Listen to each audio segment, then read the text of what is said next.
Good morning, students, and welcome to this class of English. Children, this is the second part of the video of the chapter The Ailing Planet, the Green Movement's Role by Nani Palkhiwala. In the first part of the video, I explained you various things regarding the diseased earth and how to just improve the health of our blue planet, and in fact the only blue planet known till now, that is Earth. So, children, let's continue with the studies about this chapter. Today, we will study this chapter in detail, and in a descriptive manner, I'll explain you each and everything.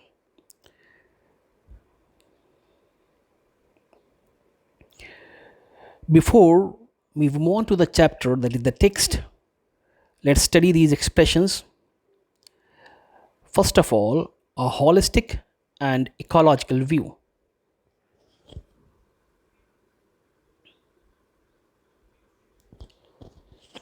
So, children, holistic and ecological view is now the present known view of the human being towards the earth. Earlier, the human being used to think in a mechanistic view. Mechanically, he was using the resources of the earth, considering that they are everlasting. But now it has been changed to holistic and ecological view. Sustainable development, children, I have explained you many a times, that is use as if you are the borrower, not the lender. Languish. Languish means forced to stay somewhere. Ignominious darkness. Ignominious means disgraceful, bad, dirty, and darkness is clear. Intro alia means among other things. Decimated, it means destroyed.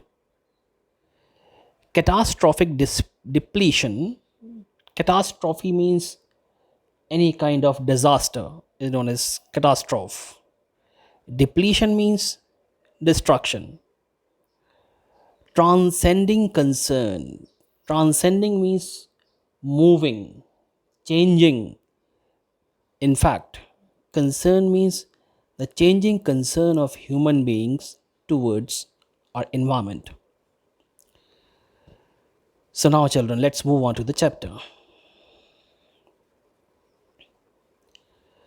The following article was written by Nani Palkhiwala and it got published in the Indian Express on 24th of November 1994. The issues that he raised regarding the declining health of the earth continue to have relevance. So, children, this what we are going to study in this chapter, actually it was an article which was written by Nani Palkhiwala in the Indian Express on 24th of November 1994, and he is very much concerned about the earth.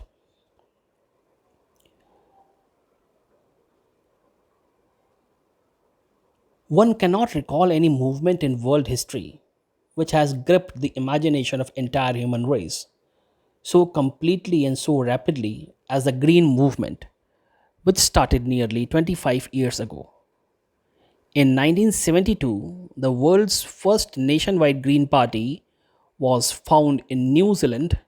Since then, the movement has not looked back. We have shifted our hopes irrevocably from the mechanistic view to a holistic and ecological view of the world. It is a shift in human perception as revolutionary as that introduced by Copernicus, who taught mankind in the 16th century that the Earth and other planets revolved around the sun. So, children, the green movement, this thing which we know today as afforestation, plant trees.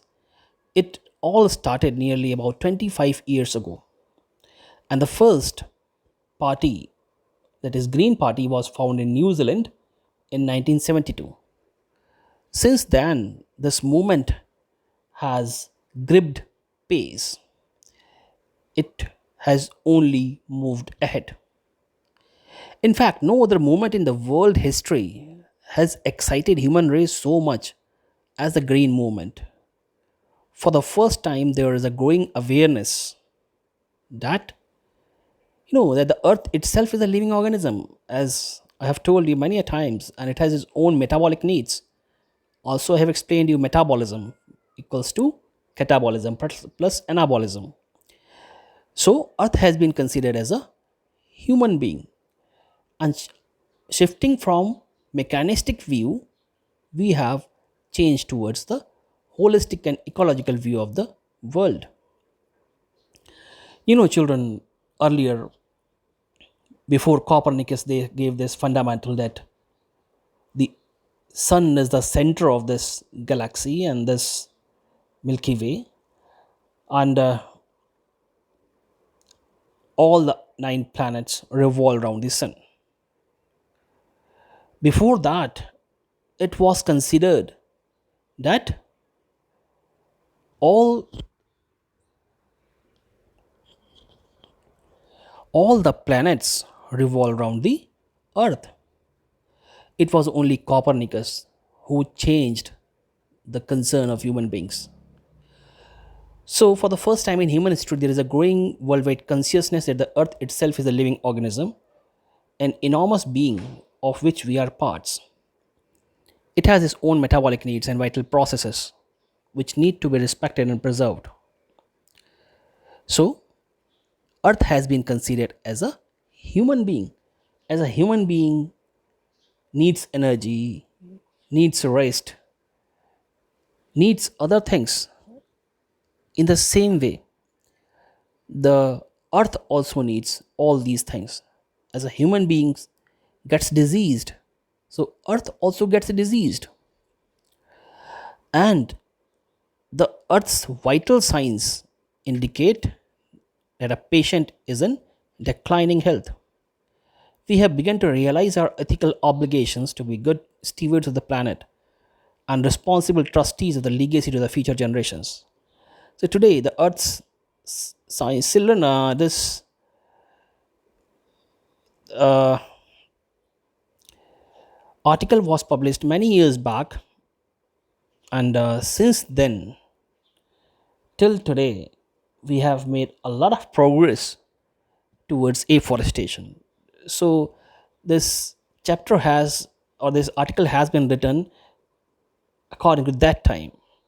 So today we can say that Earth has recovered a lot and still needs more development. The concept of sustainable development was popularized in 1987 by the World Commission on Environment and Development.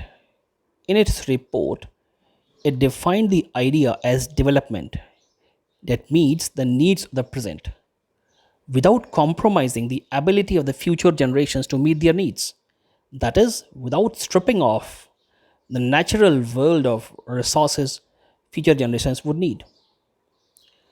So, children, the World Commission on Environment and Development, it popularized the concept of sustainable development in 1987. It defined the idea as the development that meets the needs of the present without endangering the ability of future generations to meet their needs.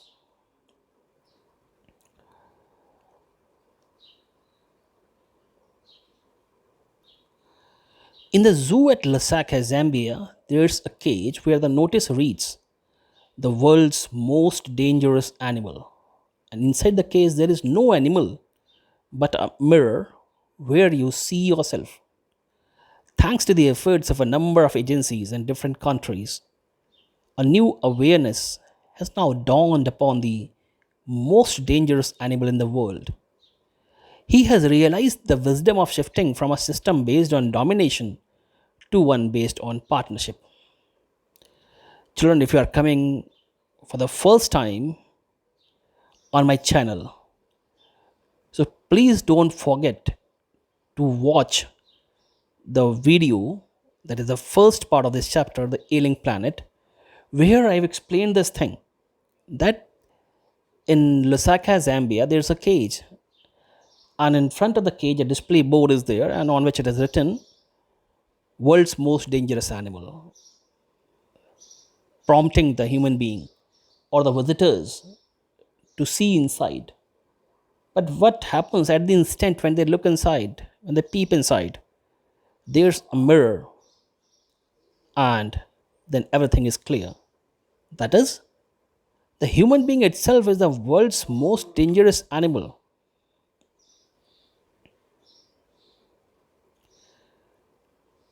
Scientists have catalogued about 1.4 million living species with such which mankind shares the earth. Estimates vary widely as regards the still uncatalogued living species.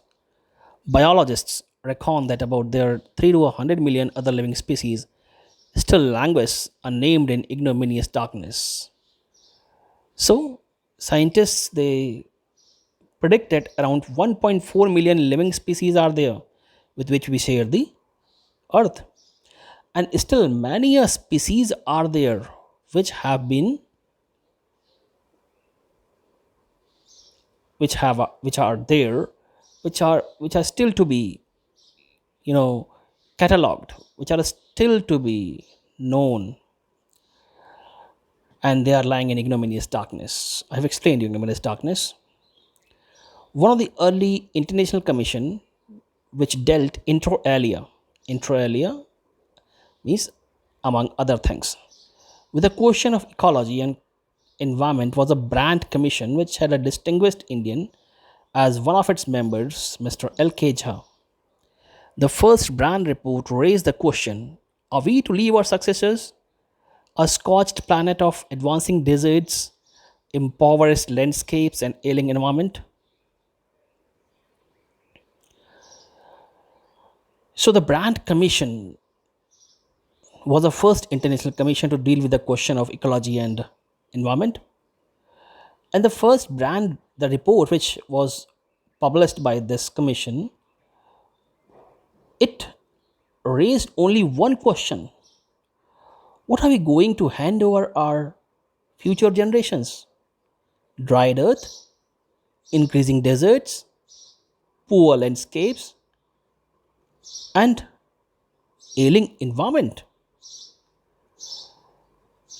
Mr. Lester R. Brown, in his thoughtful book, The Global Economic Prospect, points out that the Earth's principal biological systems are four: fisheries, forests, grasslands, and croplands.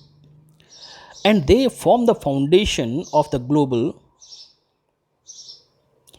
economic system. In addition to supplying our food, these four systems provide virtually all the raw materials for our industry except minerals and petroleum derived synthetics. In large areas of the world, human claims on these systems are reaching an unsustainable level, a point where their productivity is being impaired. When this happens, fisheries collapse, forests disappear, grasslands are converted into barren wastelands, and croplands deteriorate. In a protein conscious and protein hungry world, overfishing is common every day. In poor countries, local forests are being decimated, means destroyed, in order to procure firewood for cooking.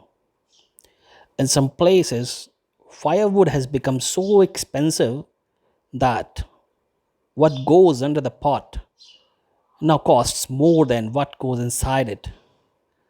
Since the tropical forest is, in the words of Dr. Myers, the powerhouse of evolution, several species of life face extinction as a result of its distinction. So, children,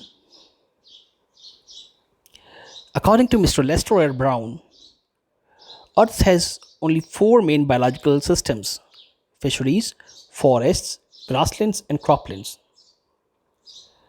And they form the basis of world's economic system. They supply us food and raw materials for industry. In large areas of the world, these systems are reaching unsustainable level. Means they are ruthlessly being destroyed by human beings, and they are on the verge of extinction. Their productivity is being damaged. When this happens, fisheries break down, forests disappear, grasslands changed into barren wastelands, and croplands become worse. You know what happens? Overfishing is common in protein hungry world. Fish provides protein, and we do fishing, and when it becomes over, it destroys the ecological balance. In poor countries, local forests are destroyed to obtain fuel for cooking. Tropical forests, you know, are wearing away at the rate of 40 to 50 million acres a year. The growing use of dung for burning deprives the soil of an important natural fertilizer.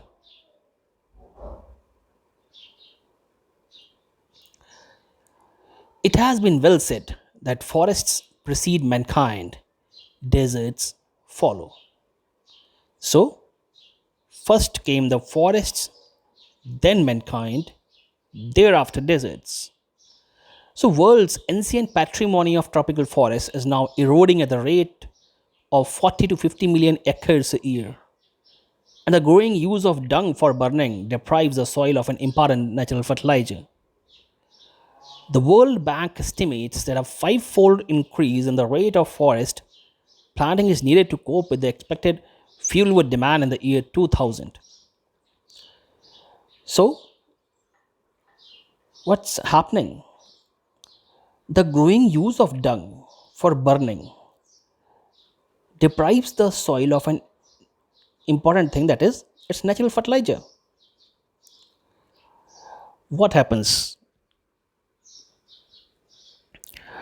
We use the dung and the dead leaves, insects which get mixed up in the soil and work out as natural fertilizer. This process doesn't take place. And due to this, the natural fertility of the soil gets lost. Over the last 4 decades, India's forests have reached disastrous exhaustion. India is losing its forest at the rate of 3.7 million acres a year. Large areas officially named forest lands are almost treeless. A UN study warns that the environment has deteriorated quite badly in many of the 88 countries investigated.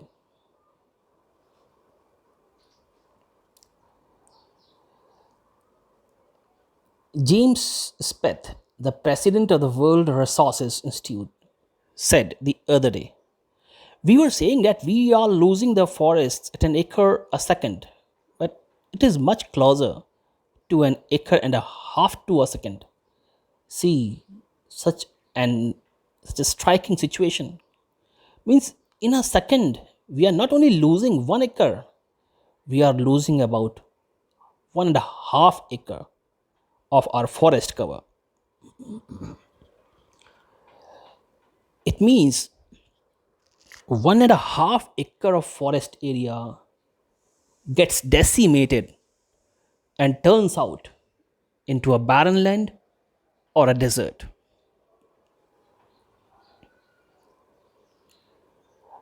Article 48A of the Constitution of India provides that the state shall endeavor to protect and improve the environment and to safeguard the forests and wildlife of the country.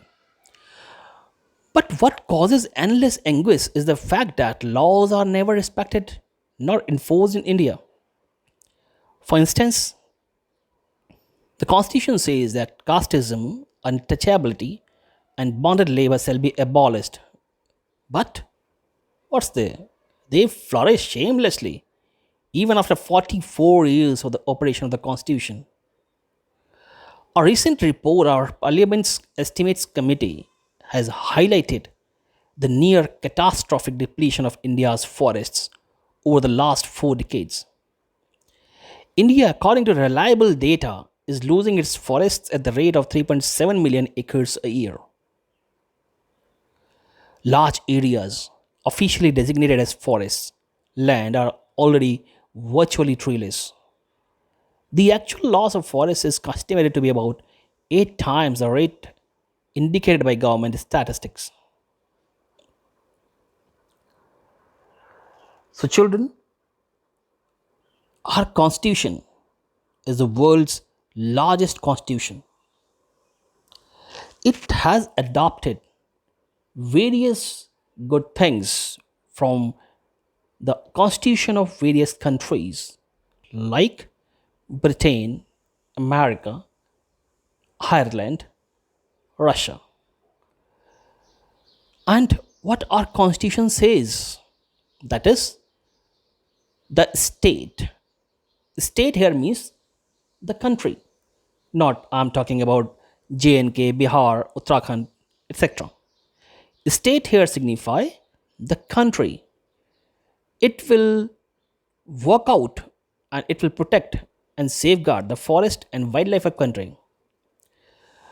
But what causes endless anguish? Why human, again, are a well-known person or a responsible citizen is anguished due to the reason that laws are never respected and never enforced in India. If we take example, what the constitution says about casteism, untouchability, and bonded labor, that they have got abolished. But I think they really are? No. Because they flourish shamelessly even after 44 years of the operation of the constitution. And according to the report of Parliament's Estimate Committee, that which has highlighted that India's forest cover is decimating at a fast rate. And according to the reliable data, India is losing its forest at the rate of 3.7 million acres a year. Children, it's an alarming data. You must get vigilant and start working for this problem today itself. Large areas officially designated as forest lands are already virtually treeless. The actual loss of forests is estimated to be about 8 times the rate indicated by government statistics. What happens, children, when any mishap happens? Government says one died, 6 injured. But when the reporters reach there, the situation is totally upside down. One not died, actually, it's 10 died and 30 injured. So, government data is manipulated one. It gets manipulated. So, we cannot believe completely. So, alarmingly, the forest cover is receding back at a great speed.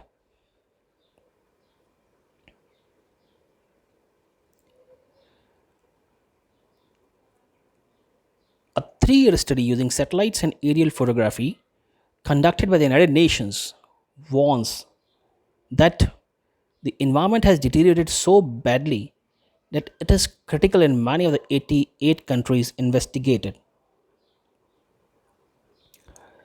There can be no doubt that the growth of world population is one of the strongest factors distorting the future of human society. It took mankind more than a million years to reach the first billion. That was the world population around the year 1800.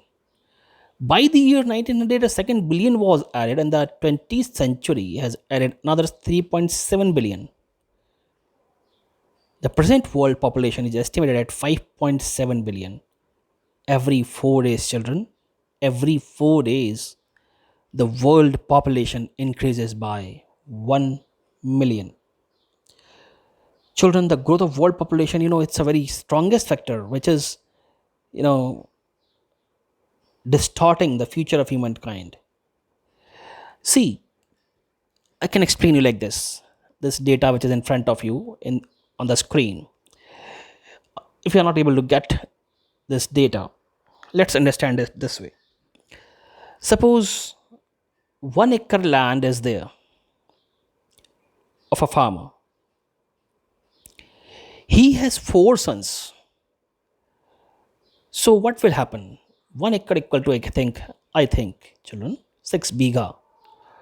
So if he has four children, so what will happen? 1.5 biga will be got by one son. If four sons are there, so 1.5 biga will be in the part of one son. So what happened? That one son got 1.5 biga. Similarly, if that single son has again four sons, then that 1.5 biga will get distributed among his four sons. And similarly, if this chain continues, do you think the coming generations will get any place where they will go? Children, the land area of this blue planet is limited, and we are inhabiting it at a great pace. The land area which was being shared by one person 10 years back is shared by now 20 persons. So this is the problem. I think now you might have understood what I mean to say. Falls as income rises, education spreads, and health improves. Thus, development is the best contraceptive, but development itself may not be possible if the present increase in numbers continues. So, let me explain this phenomena, children. What happens earlier when India was totally an agricultural country? Around 80 to 90% persons were farmers. Rest other 10 to 15% were of other jobs. So that time the concept was that many hands, more works. It means if a farmer will be having 10 children, then 20 more hands will be there to support him. That's why earlier the philosophy was to have more children, and especially boy, male child. But according to time, the situation has changed. At that time, income level was very low. Today, 1 rupee is nothing. It has lost its value. Earlier, 1 paisa, 100 paisa makes 1 rupee. So, around 50 years back, 1 paisa had a value. 5 paisa was enough to bring many a things, food as well as vegetables. Today you will find 5 paisa coin nowhere, only in the hands of some person, those who just sell it at a higher price. Why?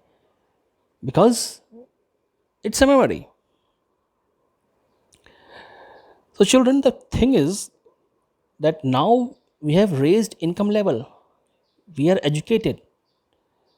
Earlier, the average lifespan of a person was 35 to 50 years. Average lifespan, talking about. But now it has increased to 70 to 80 years. Means an average human being will live up to 70 to 80 years. But earlier it was 30 to 50 years. Why? Because at that time, health conditions were not so good. But today, income has risen, education has spread, and health has also improved. So, fertility has fallen down. Today, we will find two child policy or two children policy. So, the rich get richer and the poor beget children, which condemns them to remain poor. More children does not mean more workers, as I told you earlier, merely more people without work. It is not suggested that human beings be treated like cattle and compulsorily sterilized, but there is no alternative to voluntary family planning without introducing an element of coercion. The choice is really between control of population and perpetuation of poverty. So, as I have already explained you that fertility falls, income rises, education spreads, and health improves. Development is the best contraceptive. Means if development will be there, population will be controlled.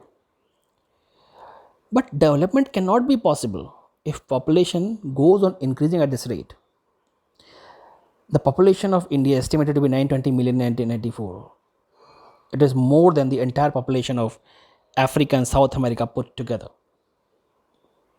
Children, this article has been written many years back, so this data is there. It's an old data. Now we have crossed 1 billion mark. So it is more than the entire population of Africa and South America put together.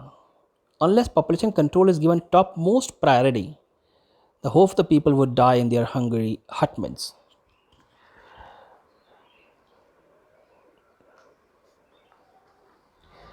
Children, I think you might have studied about unemployment in your social studies. And I think disguised unemployment also. In fact, what is disguised unemployment? Suppose 1 bigha land is there, it can satisfy 6 members for a year. If 12 members are there, will it be able to satisfy? No.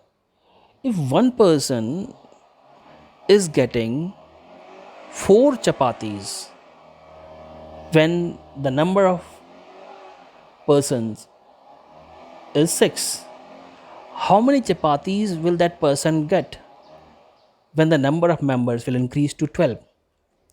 So, this thing is quite alarming, and we should understand this thing that more hence doesn't mean more work. For the first time in human history, we see a transcending concern. Transcending means changing. The survival not just of the people but of the planet. We have begun to take a holistic view of the very basis of our existence. The environmental problem does not necessarily signal our demise. Demise is death. It is our passport for the future. The emerging new world vision has ushered in the era of responsibility. It is a holistic view, an ecological view, seeing the world as an integrated whole rather than a dissociated collection of parts. So, children, we notice a surpassing concern. People are worried not only about their own survival but that of the planet as well. People have begun to take an overall view of the very basis of life. The environmental problem is our passport for the future. A new world vision has emerged. It has ushered in the era of responsibility. It is a holistic view, an ecological view. We now see the world as an integrated whole rather than a separate parts. Industry has very important role to play in this new era of responsibility. What transformation would be affected more?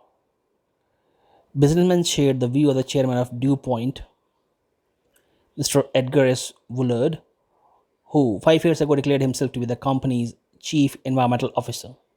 He said our continued existence as a leading manufacturer requires that we excel in environmental performance. So, this chairman of DuPont, Edgar Woolard, he declared himself as an chief environmental officer. Reason, he was concerned towards the environment. As a company, as a manufacturer, his company utilized the resources, but he took it as a moral responsibility that he should not overlook the environment. Of the statements made by Margaret Thatcher during the years of her prime ministership, none has passed so decisively to the current coin of English uses as her felicitous words. No generation has a freehold of this earth. All we have is a life tenancy with a full repairing lease. In the words of Mr. Lester Brown, we have not inherited this earth from our forefathers, we have borrowed it from our children. Now, Margaret Thatcher, that is the Prime Minister of Britain, she said this thing that no generation has a freehold of this earth. Means freehold means you are not the owner of this earth and you are the tenant whole life, and the lease can be repaired. And if we talk about the words of Mr. Lester Brown, we have not inherited this earth from our forefathers, we have borrowed it from our children. So, this concept must be understood that we will not live on this earth forever. Our progenies will come, they will also require resources, they will also need that they should be the part of the development. So, children, this complete chapter teaches us that we must be aware about our responsibilities and we must be ready to do whatever we can to protect this environment.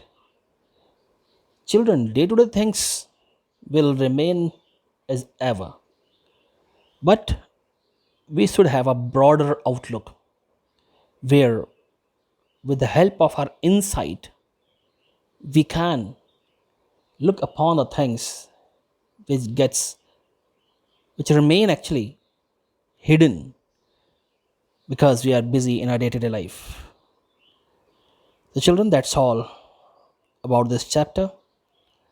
I think you have got guided enough and you have got knowledge about this chapter. And children, for any queries, kindly contact me. And till then, thank you and goodbye.